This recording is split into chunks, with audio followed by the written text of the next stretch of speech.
Okay, before we get started, I'm just going to do a quick introduction with my good camera. Hello, good camera.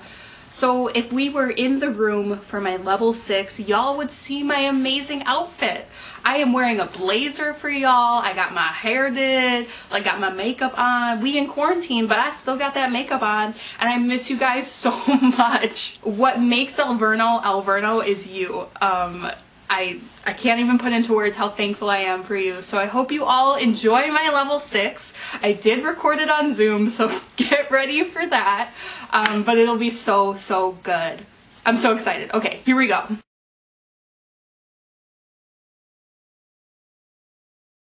My name is Kim Otzelberger. I am a media design major with a film support. Reflecting back on my transition from high school to college, I remember being nervous. Choosing a college is a big first step into becoming an adult, and I wanted to make sure that I made the best decision. Miracles really do happen because one of my friends from high school, Theodora Thompson, recommended that I check out Alverno. Without a second thought, I told myself, why not? From the moment I first walked onto Alverno's campus, I knew I was home. The interactions I had, the people I met, and the pure sense of excitement the admissions office had, my decision was set in stone. I glanced over at my mom during our admissions one-on-one meeting, and I told her that I wanted to make my $100 deposit. Mind you, I had been on campus just this once. When you know a decision is right, you have to go with your gut, and I am beyond thankful that I did. Upon entering Alverno, I knew that a film major did not exist. This barrier did not stop me from truly making media design my own major, though. Every moment, every class, every professor, and who I am today demonstrates how I mastered the advanced outcomes of my major and achieved all levels of the 8 abilities. Let's start at the root of Alverno's grading system: feedback. Feedback and constructive criticism are the key elements within an Alverno education. As I have reflected back on my personal feedback I have received, one comment from Audra comes to mind first.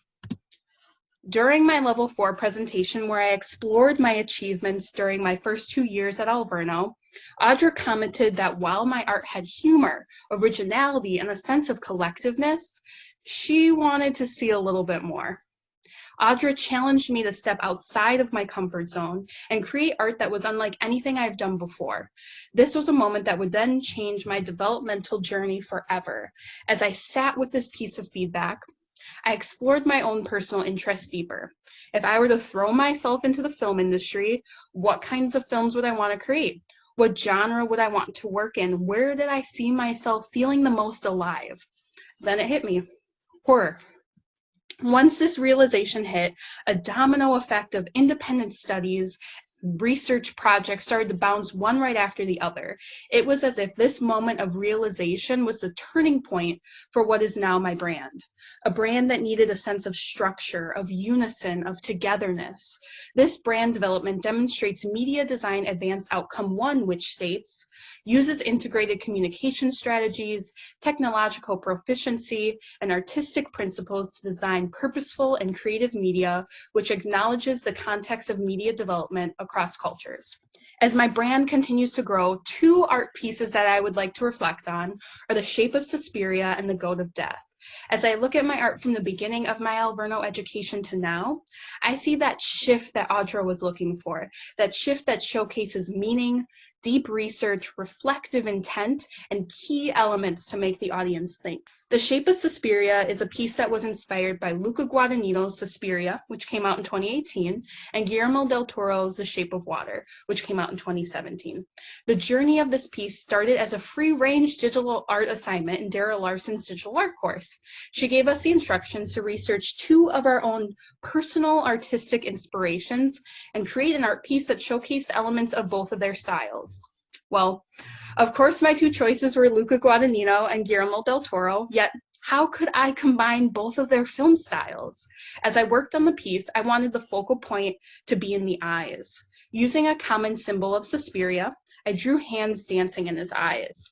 These hands can be seen on many of the promotional posters for Suspiria 2018. I decided not to completely cover the fishman in red to allow the audience to get a sense that he was being possessed by the witches, and this possession was not fully complete.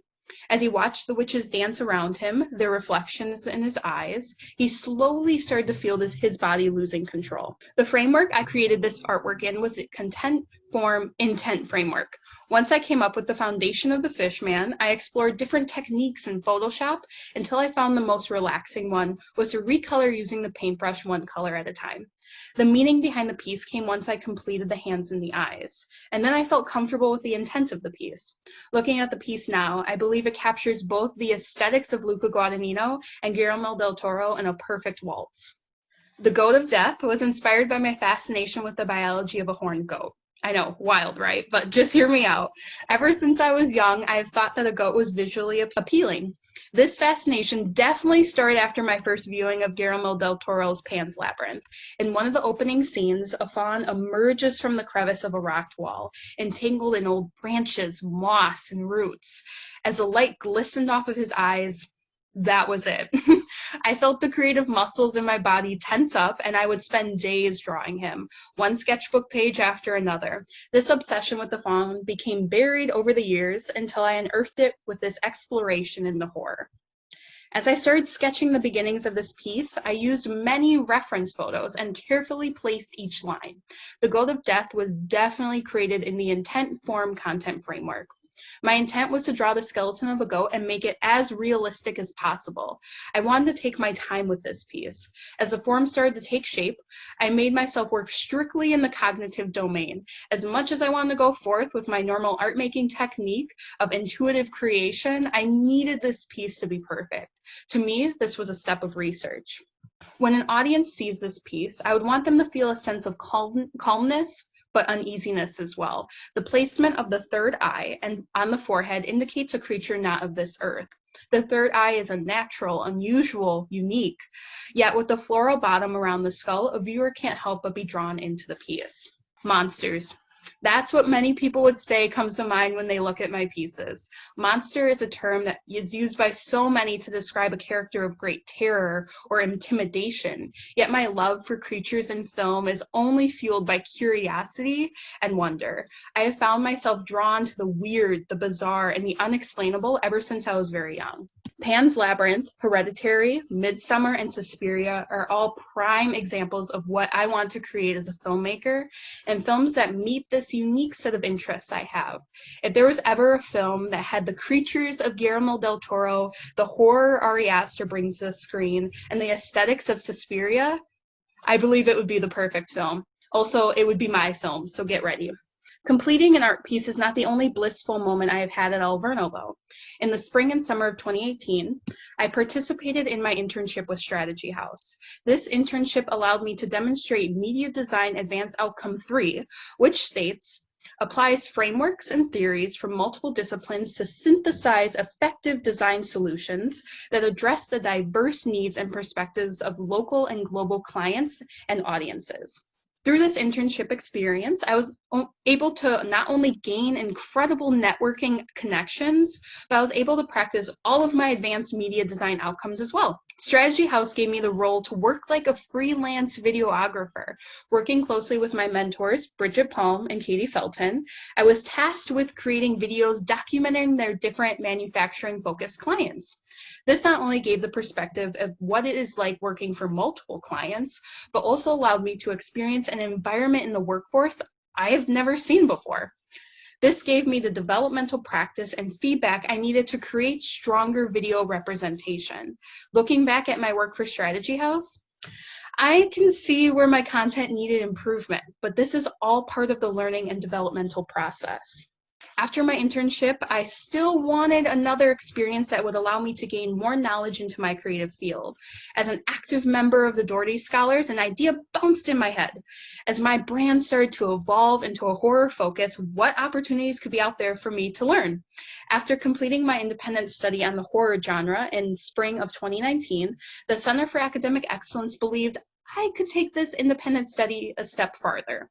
Thus, My faculty-student research project in the queer horror and queer theory was born. Completely funded by the CAE, I worked with Professor John Little to define my interest in horror. This research project allowed me to demonstrate the film support outcome, which states, communicates an understanding of film criticism and film theory using different communication modules. Speaking from my perspective as a lesbian woman, the women of horror films have always stuck out as strong, independent, and undefeatable. This is where the horror genre is an excellent platform for progress in not only women's rights, but LGBTQA plus characterizations to rise in a sense of normalization.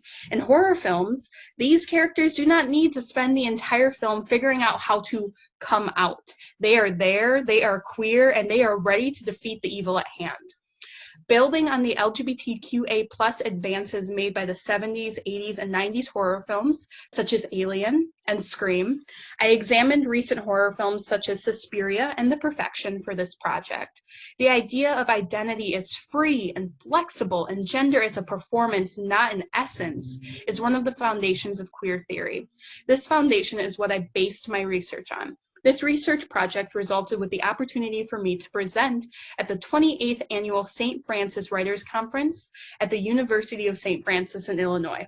Opportunity after opportunity, my Alverno experience has been rich, meaningful, and full of excitement. But how could I not talk about one of the biggest opportunities I have ever had in my life? In January of 2019, I had the incredible once-in-a-lifetime opportunity to travel overseas and explore the cities of Italy. I'm still in shock I got to do this, but going to Italy comes at a great cost, of course. Therefore, I decided to create a documentary of the trip. I applied to the Center for Academic Excellence and the International and Intercultural Center for Travelships. With eagerness and excitement for my plans, I received $2,000 worth of scholarships from both offices that aided me in paying for the cost of the trip. The documentary, once the 60 plus hours of development and editing were complete, came out to over 2 hours long. In order to structure my editing process, I took all of the footage, divided it each by day, and edited the documentary in day segments. Once each day segment was completed, I compiled all of the segments together, added music, and exported the project as a whole. Nothing could have prepared me for the amount of hours it took to fully edit the film, but I regret none of it. Practice at not only capturing a trip, but at post-production work as well is critical to my film portfolio and development as a filmmaker.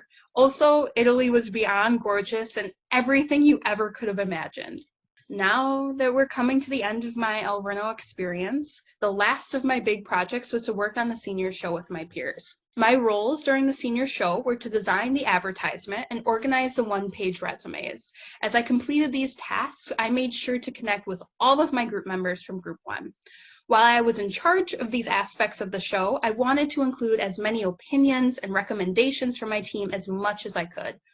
This not only showed my eagerness to collaborate with my team, but showcased my social interaction skills. Group 1 was off to an amazing start. Yet, no one was prepared for our shows to get put on hold and for the world to stop. With COVID-19 putting a halt on life, I have done my best to be a positive resource and outlook for the senior class. Working closely with Erica Ivins, yay Erica, we have planned a weekly time to FaceTime our friends for digital studio sessions. This session to me has replaced the in-person interactions we would have had while working on the show, and has allowed us to still socially interact together. Each week we get together, create art, and have a laugh. I could not be more thankful for the graduating class I was put into. We are truly Alverno strong women. As we remain positive, I plan to do my best to help out with the 2020 Senior Art Show when it happens. I plan this in the Milwaukee area a few years after graduation and would be more than happy to find the time to help set up the show, reconnect with my friends in person, and put on an incredible show. As they say, the show must go on, and we have to be patient for that moment. What's next?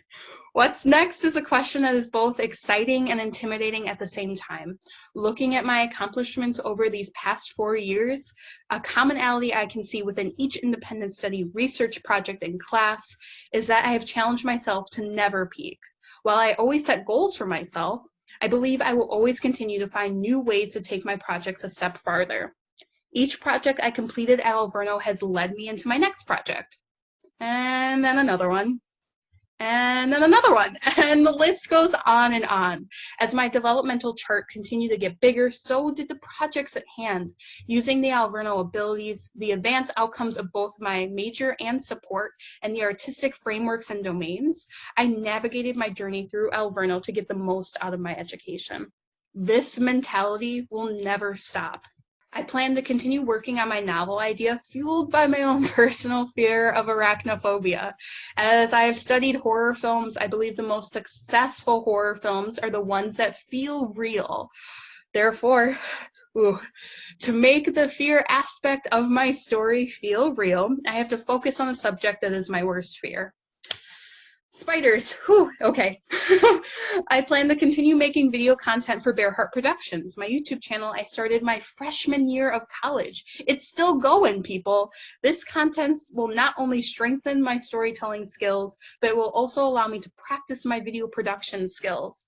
I do plan to stay in Milwaukee for at least a good couple years after graduation. Milwaukee is an artistic city just waiting to burst, and I want to be there for that burst. And I plan to make my way into the filmmaking industry. These goals, stated as bullet points, will soon fly off this page and become a reality. My goals are a continuous ladder that Alverno has taught me to climb. Life is a never-ending journey of learning, art making, and self-discovery. This was only the beginning. I would like to send out my deepest thank you to everyone at Alverno. It is hard to put into words the amount of gratitude that I have for every single person I have met on this journey. It is even more difficult for me to thank these individuals without tears coming to my eyes. So Alverno, you have changed my life for the better. I am stronger, I am independent, and I am resilient. Thank you for making me who I am today. Whew. We did it! We did it! I did my level 6. Was that amazing? So this is the point in the presentation that I live for, the feedback. So y'all send your questions my way, send me messages, ask to Zoom with me, anything. Anything. The best part about Alverno is the incredible feedback that you guys give. So now I am ready for that feedback. But again, I miss you all so much. And y'all gonna see me on campus next semester because I still got my artist talk. Yay, Linda. And I still gotta show off my artwork in the gallery. So y'all, this ain't the last time, so if you're crying, wipe away those tears. This is definitely not the end. I will see you all once everything is over, and I can't wait to give you all big hugs. Also, I'm an honors graduate. We just need to celebrate. Like, I hope y'all are dancing with me because I am so excited. Honors graduate, just finished my level 6, and I'm coming back in the fall. All good things.